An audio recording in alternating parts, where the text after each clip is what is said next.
It's another episode of the Next Fix podcast where we dig into comeback stories. It's what we all want to hear, right? Success stories, sure, they're cool, but comeback stories is what the human condition yearns for, right? And so that's what we have here in Devin Fish. He's an author. You know, I'm a big fan of authors. Anybody that's got enough courage to put it in a book, I'm a fan of. So, Devin, I want you to tell me how you living, brother. How's things on your end? Yeah, so right now I'm still currently a career counselor, so I'm not a veteran yet. And so I get out in May 5th. That will be my 10 years of service. So just to throw it out there, I am 28 years old. Most people think I'm still in high school, so I always have to tell people. Sure. And so that's kind of, where some of the troubles began. Well, someone was good, someone was bad at the time. But Yeah. to get in my background, so I came from like poverty. So I come from a small city, Rockford, Illinois. So to give you an idea of that city, so on the safe scale, we're rated like 5 out of 100. So that means So, well, hold on a 95. second. Yep. Hold on a second, Devin. All right. You jumped right in, and I'm usually the one that jumps right in, but that's all good, Gotcha. brother. So you're raised in Rockford, Illinois, Mhm. right?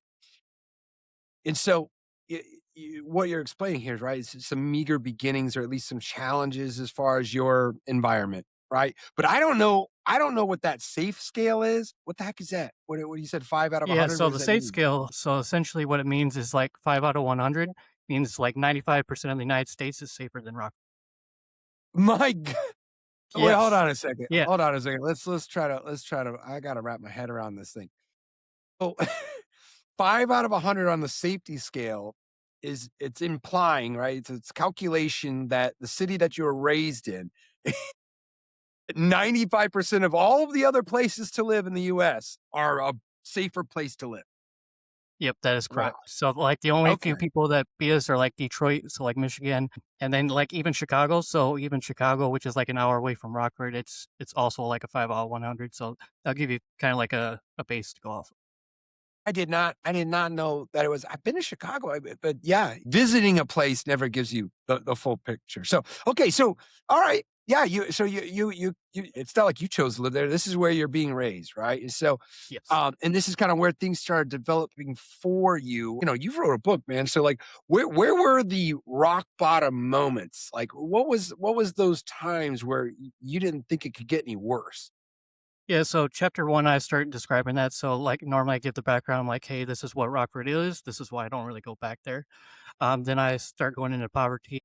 Well, really, my rock bottom, it was, like, adding up, like, 21 years, from the time, I was 8 all the way up to 21.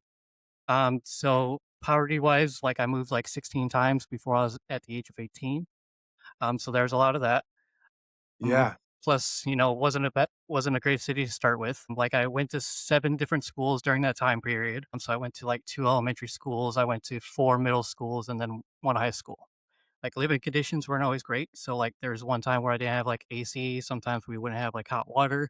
And, like, even one time we didn't have, like, a toilet for, like, a couple weeks. And then to include, like, people who housed me, so I've, like, lived with my father, I live with my mother, I live with grandparents, I live with, like, aunts, and then I've also, like, lived with, like, friends of family. And then to break that down even more, I've lived in, like, houses, apartments, other parks, farms, and, like, all the way down to a motel. So that's, a little bit of the background. For people who don't know me, like, in person, I'm a pretty shy person. My last name is Fish, so I was pretty easily picked on as a kid. I'm about 5'8", 5'10", depending on how you measure it. And then from there, I was like I'll give you 130 I'll give you pounds. 5'10", Yeah, brother. I'll give you 5'10". Let's do it. yeah. And so I was All like right. 130 pounds. So I was like one of the easiest kids to pick on, like, all throughout those schools. And then, like, being inconsistent, going back and forth to like 7 different schools. So it's like I just, I was always like a very silent kid from that point on. Sure. Well, I wanna ask you, Devin, it's a tough environment, but, is there any was there anything specific about, I don't know, the family picture? I mean, was there struggles, or was it just you didn't have, enough resources to get out? I mean, was there any other kind of, circumstances influencing you staying in that environment? So really the first chance I got, I left immediately, which was when I turned 18. In 2016, like a month after I graduated high school, I was already joining the military. There was a couple significant events like right before that. So I can go into the story about my father.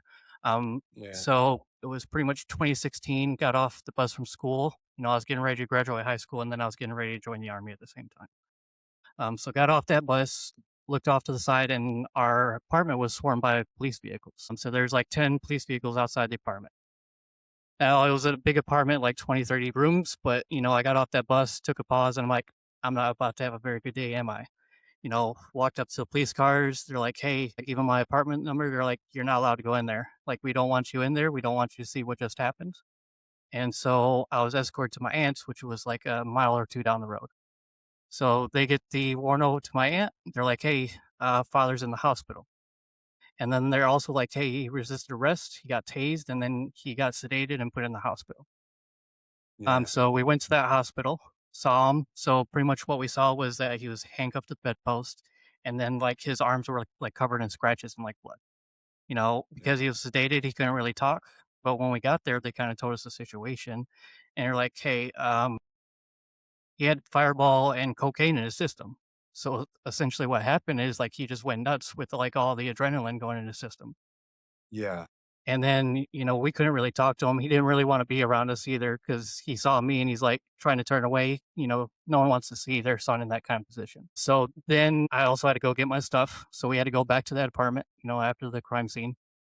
We went in that apartment and we discovered, why his arm was covered in blood is because he destroyed everything in the apartment. And Yeah. so what I imagine he destroyed first was we had a glass table at the center, and so Yeah. pretty much what happened is he shattered that glass table, and then the entire apartment was covered in blood from like all the scratches and going crazy. So like he broke the refrigerator, the TVs, laptops, tables, everything like that. And we even had like a AC vent that was like hooked into the wall. So he threw it through the window. And so it Wow. created a huge scene. Wow, man. And so, well, that answers that. I figured it was something, sketchy, right? And so, yeah, some cocaine and some Fireball. If you're pairing those two up, right? That's a pretty nasty combination. But now you got off of that bus and you've got your ticket out already, right? And so, I am curious. You said you haven't been back to that town. I mean, do you talk to your parents or do you talk to your family, or are you just like, were you just trying to get out and that was the end of that? So I go back normally about once a year, strictly to see family. I do talk to my father still, so we do have a pretty good relationship. I've showed him the stories. He's aware of everything. He's like, hey, I'm glad you're doing a lot better than me. Proud of you. Yeah, keep doing what you're doing. So he is doing a lot better. So he got off the drugs. He's been sober also for like 3 years. So he's doing his own journey as well. So that was a bit positive, but it took a while Yeah. to get there. Dude, well, hey, listen, man. All right, I have a similar, my parents both addicts, both, alcoholics, and so Mhm. one's sober, one's not, and so it's tough, man. It doesn't put you in an advantageous spot, does it? Right? Like it's like it's about the biggest disadvantage you could have. So all right, you made a decision to get into the military. Now, you know, I guess I'm gonna go out on a limb here, and that wasn't the only time things got tough for you. Am I right? Yep. So that is correct. So I wasn't a very good kid in school. So my father was already going through issues. So, like, for example, like there's one time he got a phone call from my school. He's like, hey, he's missing like 50 assignments in one class. And so, like, I was already failing out of my classes. Because, like, if you can tell about my background, I was like, I don't really care right now. And, I was already diving into like self hatred and the city was taking a toll on me and everything like that. So that's kind of where it went from there. I was already so the army was kind of like an escape at that point, and then at the same time, the previous year I'd failed like one of my classes, and my father didn't take that so well. So he's like kept forcing me to try to get a job. He's like, "You're going to work this school off and stuff like that," and that was like a year going on. And eventually, he's like, "Have you thought about joining the army?" So I'm like, "Sure." He just had enough, got the keys, drove down to the office. We talked about him, and I'm like, I got to get him off my back. So I'm like, talk to the recruiter, and it ended up working actually really well. Yeah. Not at the start, which was, I guess, where I'll go next. Well, He got out of the hospital. We talked a little bit, and then I went off to boot camp. So I originally joined the Army to be a 68 Charlie, which is a nurse. Okay. Yep. So got to boot camp, failed my first cycle through because I missed one shot during like rifle marksmanship. So it's like a mandatory event you have to pass. All right. And boot camp is like roughly, I think it's 2 to 3 months, something like that. Not a very fun experience. You're waking up, before the sun's out and you're going to sleep when the sun, is out back again. Yeah. So failed that. So I had to go through a second cycle. Then I passed the second cycle. So never failed rifle marksmanship after that. Nice. So then I went to 68 Charlie school. About 5 weeks in, I get to 68 Charlie school. I fail out of the course. Yep. So already, within like 6 months of Army, I've already failed like 2 schools already. So by that time, how that works is I had to wait for my next class to go somewhere else. So like once you fail school in the Army, they're just going to send you somewhere else. You don't get to cancel your contract, just because you failed your training. Sure, sure, So sure. Okay. pretty much I was sitting on a bench for like 2, 3 months waiting for my next assignment. And found out that I was going to be a cavalry scout, which is kind of like the eyes and ears of commander. So we kind of scout the battlefield for other people. But the problem was that when you are a scout, their boot camp and their training are linked together. So then I went back to boot camp for the third time. All right. Yeah. So quite the adventure for my first year in the military. Right. And so, well, I mean, you got it right the third time, am I right? Yeah, yeah. I passed it and then didn't really like the job, but made some progress. Yeah. So, well, hey, listen, David Goggins, I think he failed like, I don't know how many times, right? And he's like, he ended up being like a legend as far as passing the damn thing. So, well, that says a whole lot about your resiliency, right? Like your ability to, stay in it, even though you had a contract, right? You didn't have much of a choice. But so, so then once you got in there, right? Like you're struggling with, from what I can gather, some suicidal issues, right? Some serious childhood trauma. And how did that develop? Or at least how did you figure it out or at least start getting some traction and becoming better, right? How did that work out? Yeah. So there's 2 more, I guess, short stories before we get to the suicidal intent and stuff like that. Oh, okay. Yeah. Yeah, the Well, train isn't drop over it yet, on me. unfortunately.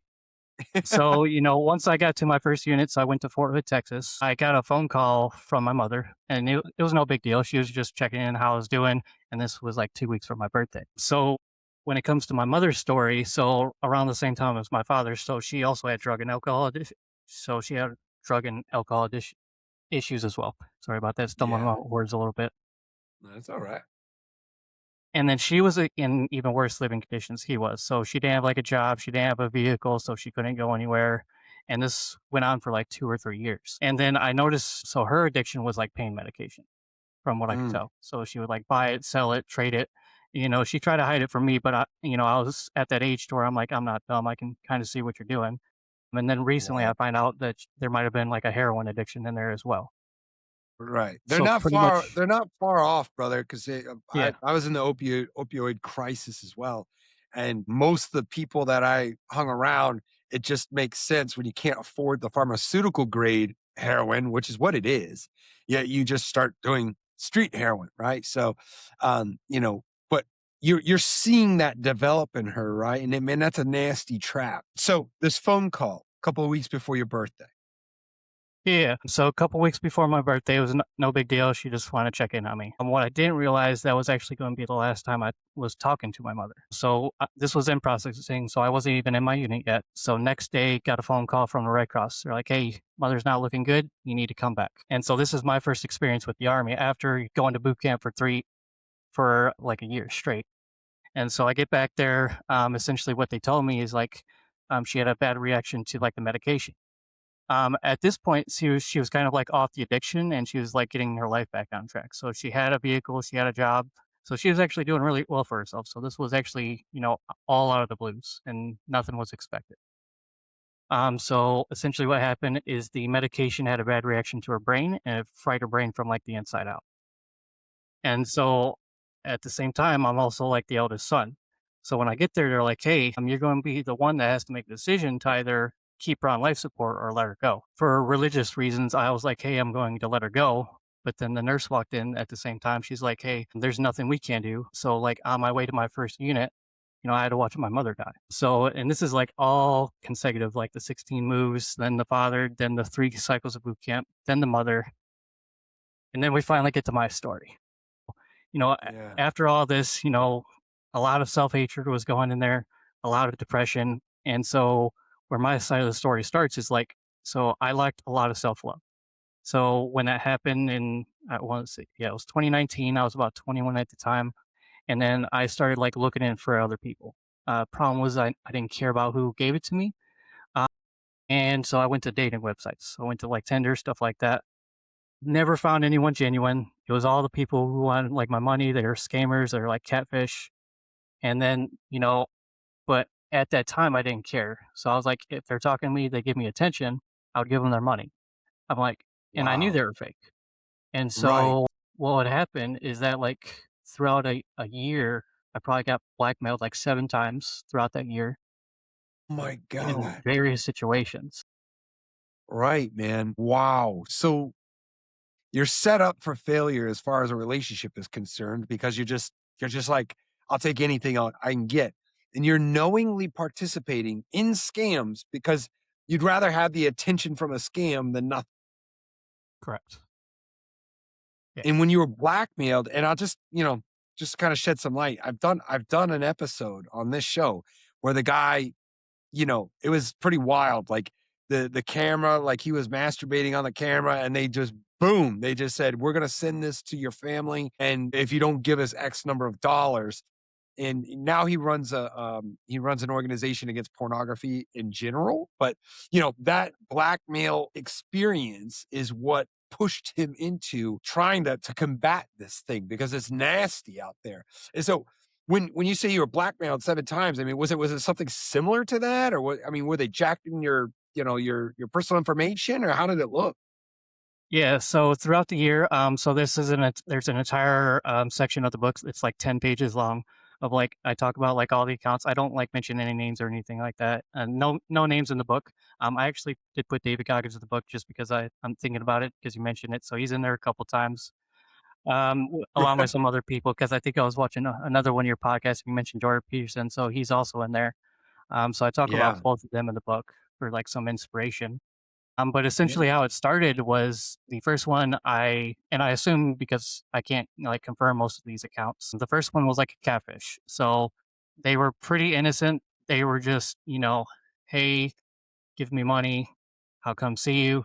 Never showed up. Did this like 5 times. I got really desperate until where I like, okay, if you're not going to show up, I'm going to show up to you. So got a city, went to an actual city, got on a bus, went to a hotel, never showed up. Thankfully, they never showed up, and they, continued to prevent more excuses. And then, like after that, I was done. But once Okay. I got done with one of them, I'm like, okay, that didn't work, so let's do it again. So at this point, I was probably into 5 dating sites. I went to like every single dating site, and like even when I got past those, like everything was getting rejected, everything like that. Started getting into like some of even the worst websites, like the 1 star ones. They're like, "Hey, these are all bots and scammers," and so I would continue to just to go back into the pool. And so the Yeah. second time is when I actually got blackmailed. So send a picture to someone, and as soon as like 30 seconds later, they're like, "Hey, here's a picture of your dad and your family. Like, send us money, or we're gonna send it to them." So they got a hold of my like social media, and so they're like, "What do you want to do?" And so, and unfortunately, I continue to go even after that. And so, like, I kept getting worse and worse and worse. And I guess, and then a couple of the scenes get really graphic in the book. So it gets to the point to where, like, this has happened like thousands of dollars throughout the year. Like, my bank account's getting emptied out multiple times. Then we got to a situation where I found a real person. Problem was, they wanted money. So I was like, cool, I don't care at this point. I mean, I guess you can call the person like a prostitute at this point. So, Right. yeah, hooked up with that person, and then here's where it gets really graphic is that the next day, well, it was like a week later, I ended up getting like chlamydia. So I ended up getting an STD from that. And so I described that experience in the book. I'm like, it's a graphic experience. I don't know if you've ever seen The Green Mile with Tom Hanks, but like Right. Right. pretty Right. much Right. when you're going to the bathroom. So I woke up one morning and just went to the bathroom because it was like burning. And I was like, okay, stopped, went back. About 5 minutes later, I was back in the bathroom, 5 minutes later, back in the bathroom. And then I went to work one day, a little bit after that, got to work, and one of my section leaders is like, "Oh, you must have been hanging out with the wrong woman," jokingly. And then I'm like, maybe he's onto something in my head. Of course, I didn't say that. And so, kind of passed it off, didn't really tell anyone any of this was going on. And then I go to the bathroom for like the 10th time that day, and I start peeing out like mucus and blood, and I'm like pretty much on my knees and like pain. And so then I had to go to the doctor and then get checked out. Luckily, it is a curable one, so I did get cured of it. Yeah. And then, but even that didn't stop me. So I kept going back after that. And so there was one more time after that. And essentially what happened is we started a conversation. They swapped their ages from their social media to their texting. So they're like, "Hey, I'm 17." I'm like, "I don't care at this point." And let myself get blackmailed again. And they're like, "Hey, so now what you're doing is illegal." And now they got me. And it was that experience that I'm like, could have just like ended any career I could have just ended my life, labeled as a child predator, could have got thrown into jail. And that one was like, when I asked myself, hard question, I was like, do I want to die? And, that question, sprouted in my head for about like a month before I went to go get help. And, that's how we got to like rock bottom. Yeah, brother. Hold on a second there because what you were saying is that question specifically, it's, do I want to die? And so is this just ringing in your head? That's just kind of like your thought was that like that question. I mean, was it perpetual? So that kind of like, it wasn't like the thought, but it was more of like a thought pattern, I guess, where it's like, Right. hey, I hate my life. Nothing's going well and I'm, 21, 22. I haven't been on a single day in my entire life, getting rejected, getting bullied, going through childhood trauma, and like nothing is going well. So I'm like, why do I even want to live at this point? And one of the things I say in the book is like, I would like to live before I die because I'm like, life hasn't been great at this point. So I'm like, it Okay. can't get any worse than this. Right. All right. So, all right. Well, the rock bottom moment Mhm. is for you getting to that point, right? Because it's not just one. It's all of this, right? It's all this, which is a horrific string of events and circumstances that you're up against. It's unreal, man. And it would make it makes logical sense that anybody would come to that conclusion of what the hell is the point? Why go forward? But then what I find is interesting is that you just flipped it around. It's like, okay, well, before I call it quits, why don't I give it a shot and try to have some, morsel of actual living before I end it all? So how did that happen? Like how did you manage to get to that place? It's a hell of a lot better than just total hopelessness, right? So how did that work out? Like, I mean, were you praying or what? I mean, how did it happen? So at this time, it's one of the concepts I talk about a lot of, but I was still an atheist all my life up to this point, and you could argue like antichrist. So I was pretty anti-religious up to this point. So I didn't really have any like belief system, and it was just me at this point. And I was always isolated, didn't have a lot of friends, not very strong family ties as you could hear at the time. So I was kind of doing this all alone on myself. I think part of it, like saying getting help, I think part of it was luck. I think, like, if it got reported and if it was, like, real, I think I probably would have ended it there. I kinda, like, let it play out, like, day by day, and then eventually and during this time, I was, like, sneaking off to, like, see INFLEC, which is, like, a military family life counselor, because they don't write anything down, and so I would sneak off, like, during my days, and I would go talk to them, and I didn't let anyone know I was doing these appointments. I'm like, "Hey, I got a medical appointment I gotta go to today." Again, I was doing everything alone and in the side and but one day, it took like a month or two, but I worked up like 30 seconds of courage to say like, "Hey, I'm ready to end my life." And that's like the only thing that these counselors can actually help you with. Because once you say that in the military, like if you want to hurt someone else or yourself, then they have to submit you to hospital. So that's how I got myself into the hospital. Um, and then in the hospital is kind of where things start turning around. So there were two big things I learned at the hospital. So one of them was that not all suicidal people want to end their life. There's actually a large amount of people who want to end their life, but they say they're suicidal. And the reason is like they don't see an out to their situation. And so I think that's kind of what helped me is because I found the outlet. I'm like, hey, I'm going to get help. And then So the other so one is I wanna differentiate real quick because I think that you're spot on, and I say this about, like, in my own journey, like, I didn't necessarily wanna die, but I didn't really care if I lived, right? So it was like, I wasn't actively trying to call it quits. I was not trying to end my life. However, I didn't have any in fact, and now that I'm thinking about it, I was very much like in a similar, I guess, category or bucket, if you will, that you're talking about. Like, I just didn't see a way out. I couldn't put together any hope, right? But I wasn't fed up enough to, like, just go ahead and just take my own life, and so that's an interesting differentiation there, man, it really is. And so you say that, and believe me, I know what that's in Florida. Believe me, I understand what that is because they call it a Baker Act. And so if you are a threat or a harm or potential harm to yourself or others, they don't arrest you, even though the cops do it. They put you into a mental hospital. And so I was in that. I really don't even know how many times. I want to say upwards of 15, but I don't really know. So, but I would go in there and it would be a 72-hour hold.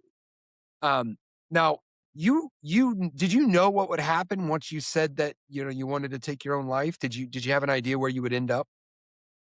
not really. I just knew that I would probably end up at the hospital. But at that point, it's like I didn't really have a choice at that point. I talked about it a little bit. I'm like, before I went to that hospital, I'm like, do you want to live or die at this point? And so I kind of already made my mind up before I went to that hospital Yeah.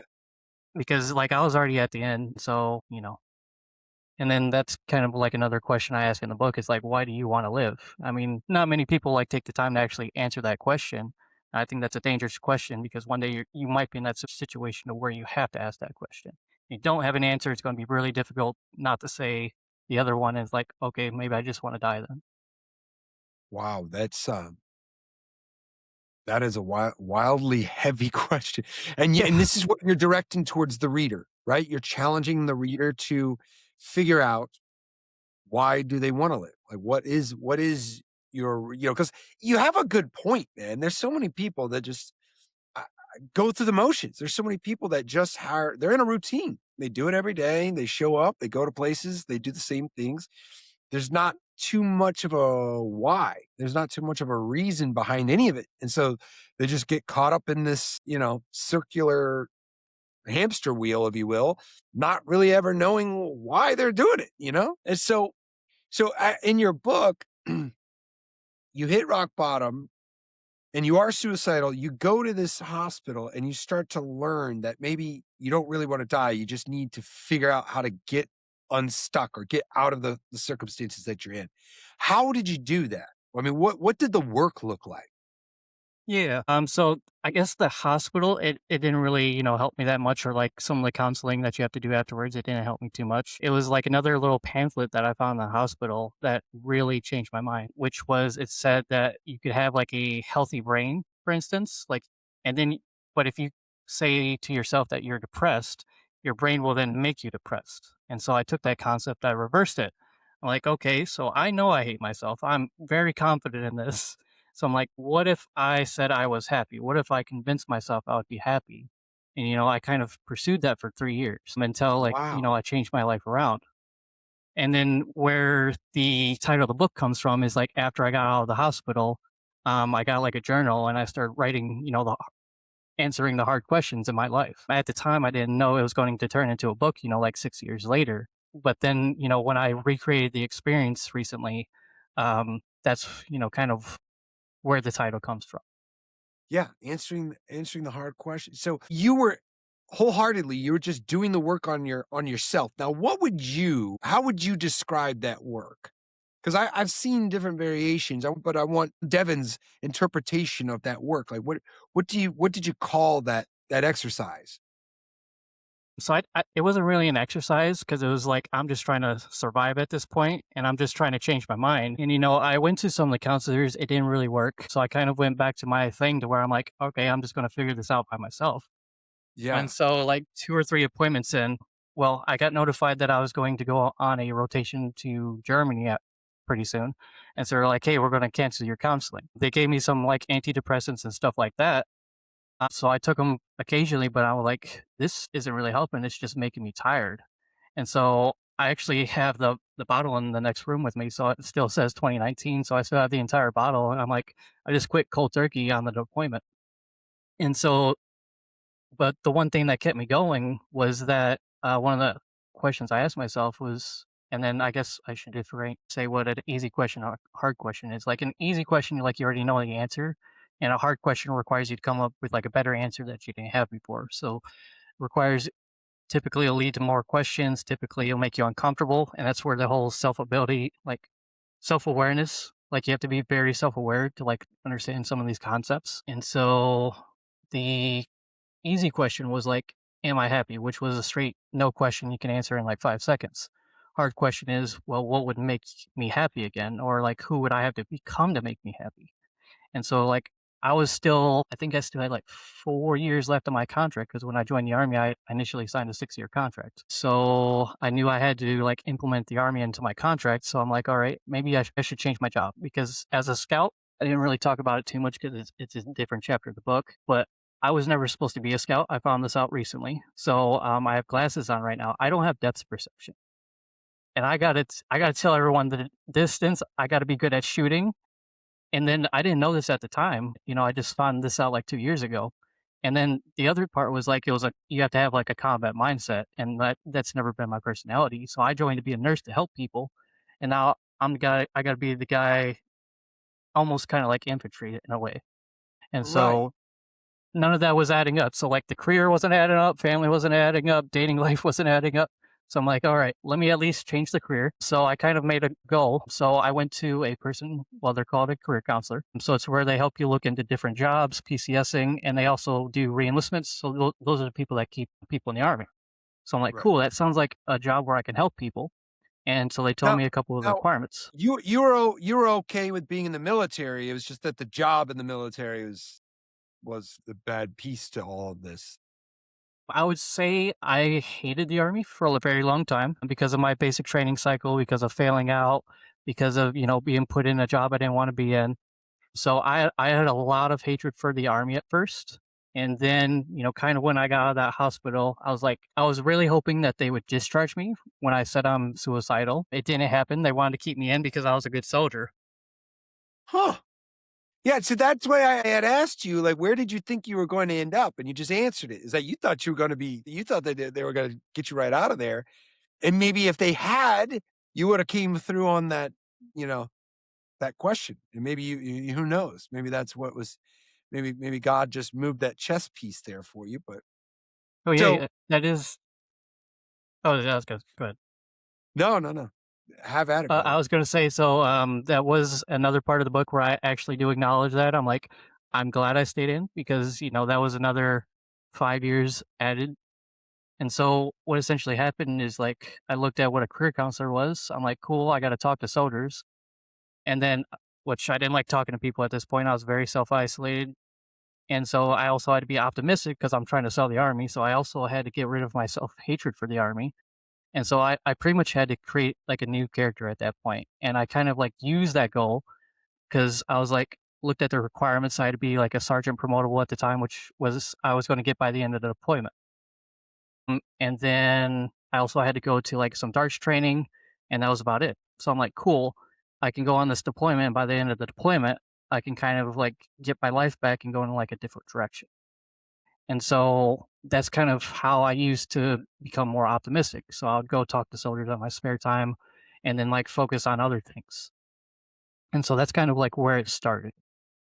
Well, you so I can see two really great tools that you're implementing. One is, and that's why I'd asked you what you would label it, is because I've used different forms or variations of it. Linguistic programming, NLP, right? So that's if you could tell yourself you're depressed and you become depressed, you could also tell yourself that you're happy and you could become happy. So that's the NLP application, you know? And so this is where sometimes people get that confused with say affirmations and things of that nature. But when you start to attach your identity to it, and then it can have a different effect. And then the other tool that I can see that you're using is that you are setting your sights on who you want in your mind is like who you had to become in order to get the role. And so you are changing who you are, your physiology, your mental outlook by being more optimistic and more favorable of the military. Like you are creating a different person. And maybe it isn't so much so for your own well-being, but you're doing it to get a particular role. Nonetheless, that tool of character creation is wildly important. And we all do it. We all do it all the time. So why the hell not do it to be somebody better and cooler and not depressed? Like it is 100% achievable. And you're telling me that you did it. So I think that that's pretty cool, man. Is that you're doing both of those things, but you also aren't recognizing that that's like. How about this? Did you develop in your book like your own framework or your own approach to all these things? Or maybe like a culmination of all these different approaches? Yeah, so pretty much what happened is like I made that goal, went on to the deployment, and then and that 1 year goal ended up being a 3 year goal. I had some other misfortunes happen along the way, so all the tribulations didn't end yet. So, for example, like when the closer on deployments, we're very close with people in the army because right, you're sleeping with these people, right? There's like 40 people in one room. You're all together. It's all about camaraderie and like teamwork and stuff like that. Towards the end of that deployment, I knew I was still single, so I'm like, hey, I'm about to go home alone. And so it was kind of like those old feelings, I reinstalled the dating apps, stuff like that. And then something that also happened at that time is like towards the end of deployment, I went to go get my promotable status so I could drop my packet for being a career counselor. I got with my first sergeant at the time, who was my leadership, because I was a training room at the time. So I got to see all the books and the records for people who were going to get a promotable status, get to go to the board and stuff like that. And he put a no next to my name. I'm like, hold up, we've been talking for this about this goal for like a year, and you just marked no. He's like, "Yeah, I meant to tell you about that." So we have a conversation. He's like, "I'm going to recommend you no because you haven't been a scout now." So he's like, "Because we took you away from the scout platoon, I'm not going to count any of your time." I'm like, "I'm not trying to stay a scout. I'm trying to move on and reclass." And so he's like, "No." So I got notified. I'm like, "Hey, you're going back to the scout platoon. I'm not giving you a promotable status." So like I'm back to the dating websites. The 1 year goal I just made got pushed to the right by a huge margin. And so now I'm Wow. like, I just took a lap and I'm in the same place again. Damn, brother. And then, No, so but I you guess also mentioned that you're back on the dating sites, right? So is that like when pain starts to hit you, you're like, shit, I need some kind of attention from somebody, and then you would get into that. Is that what you would kind of like hide in? in some form, yeah, because it's like I don't want to feel like this loneliness or like I didn't get hooked on like a substance, but I got hooked on like the desperation or the rejection, something like that, somewhere along those lines. It This time it ended up helping me in this odd situation. So even though like I reinstalled all the dating apps, so we got back from the deployment, I'm like almost kind of like back at rock bottom again. One thing though was I had to move outside the barracks, and so I had to get my apartment and I had to get a vehicle for the first time, and so the army actually messed up my money, so I wasn't getting paid right for 2 months. So I had a whole $5 like left in my bank account, so I had to get rid of all the dating apps and stuff like that. And then eventually I just got rid of all the subscriptions, everything like that, because I'm like, I can't afford to do this anymore. So that kind of helped me get off. There was one more situation, but and this helped me a lot in my story. I got into the situation where they tried to do the age scam again. And so they tried to do it, but I recognized the patterns from last time. I'm like, hold up, this is the exact same pattern they used last time. And so I recognized three different patterns and I just called them out. I'm like, hey, I did nothing wrong. I blocked the person. I took notes. I did everything right this time. You have nothing on me. And I'm like, if you threaten me again, I'm going to actually make an investigation. And then so that kind of gave me a lot of peace of mind because I'm like, what if this thing happened like 3 years ago? Well, this now it looks like it's not real at all. And so that kind of, gave my mind some rest. And then Yeah. on the other end, the career counselor. So when I got back from that deployment, there was like a little, it's called retention into all the year. It's where a competition to where you can go and get a career counselor slot if you pass the board. So I went to that board as well. I was the only soldier like in the entire division of like, that's like 10,000 people, and I was the only one to attend. So I'm like, I just had to pass. And so they're Nice. like, "Hey, we love it. We're going to submit your packet right away." And then so, I killed two birds with one stone within like a month or two. And that was kind of like the final. And then when I got to the class later that year, I'm like, "Okay, we just made it through. We just beat all these obstacles. We just made the goal come true. We just changed my entire personality over the last 3 years."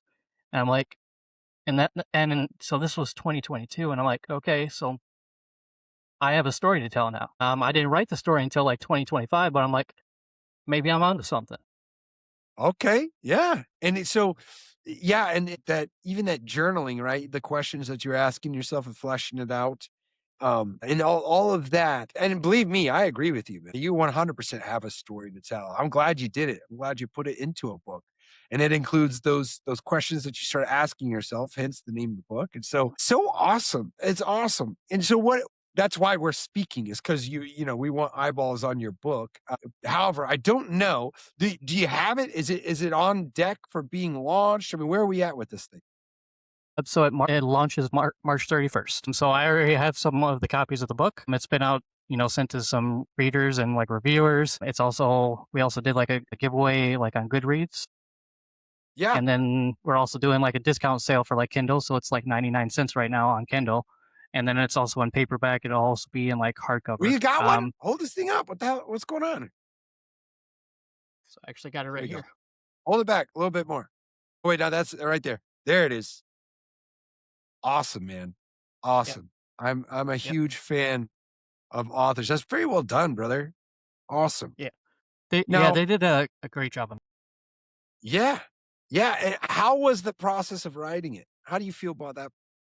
This is, I guess, where some of the story gets a little more crazier. But everything that's kind of happened was like just another chapter to be added to the book, which is I'm really thankful for. So I was on a deployment in 20. Well, yeah. So 2025, I started this book. I got notified on a deployment. Well, I guess I should back it up a little bit further than that. So originally, I put this in a PowerPoint, and I was going to present it to some of my peers. PowerPoint got rejected. Then I got notified I was going to deployment. So I went on deployment. I'm like, cool. But I wanted to present the story. So I'm like, I'm going to make this into a book now. So started that deployment in Kuwait, started making the book. And then 10 pages in, I'm like, it was number 10. Yeah. So it was 10 pages in, and I wrote the end of the book. So I didn't start at the beginning. I started at the end, and I'm like, I'm going to make this entire book about this one concept at the end of the book. And at that time, only 10 pages in, it's like, I think it's 287 for like the paperback. And I was like, hey, I'm going to leave the army so I can go write this book. And then when the book launches, then I can ETS and I'm going to go chase this dream. And so that's what I did. And, it took a lot of faith, and I even talk about it, but because in my army career right now, like I'm 10 years in, I could retire in 10 years. I have a K salary right now. And so, like, I have all this stability in the world, but I'm like, I'm just going to go write this book. I'm going to go tell the story and do my own thing. And then everything kind of led up to making that. And then, essentially how the book started being made is I didn't write it like a typical book. So when I talked about like the background, I talked about my mother, my father, and the blackmailing. So that's all chapter one. And there's 14 chapters to the book. Some of the chapters I go more in depth, and then like around chapter 5 is where I start talking about like the comeback and stuff like that. But it's really split into three different books. So there is like the part where I ask the readers questions. And so at the end of those smaller segments, there's like a question. So there's like 100 questions for the reader. And then those questions are at the end of the book as well, to where they have their own journal. And at the beginning of each chapter, that's where the memoir is. And I so, love it. really, it was a bunch of fragmented pieces. And then I put the book together after that. That's how you get it done, brother. That is sensational. And so March 31st, this book is out and is ready to rock. And so that's phenomenal, my brother. And so I'm excited to promote you, and I'm getting on board, not because of this particular podcast, but just because I'm a huge fan of authors. And so, yeah, good on you. And so now this show it'll be published after the 31st, just so you know. So where are people going to go? Is it on Amazon? Do you have a website? How do they get in touch with you? What does that look like? Yeah, so it will be on Amazon. It'll also be on Kindle, like iBook, stuff like that. It'll also be online for like Barnes and Noble. If they want to display it, they can. So those are the basic ones. And then again, it can be ordered in an ebook, paperback, and then hardcover. As far as my social media, I don't like have like a big social media right now. I just made my stuff like public like after I made the book because I'm like, okay, can't really hide my social media anymore. So like after 6 years, I made it like unprivate again after my stuff Yeah. got leaked. So really, I've just been posting a lot about there. There's been a lot of changes in the last 5 months. Yeah, man. I got you back. And so what I'll do is I'll put everything in black and white for everybody to check out. But yeah, go check out my boy Devin Fish. He is a patriot. He's a comeback story, that's for sure, right? And man, your journey is one of resilience and it's most certainly impressive and inspirational, man. And so I'm so glad that you're shouting it from the rooftops and doing it in a written form. And so, yeah, man, I appreciate your time. And that's been another episode of The Next Fix.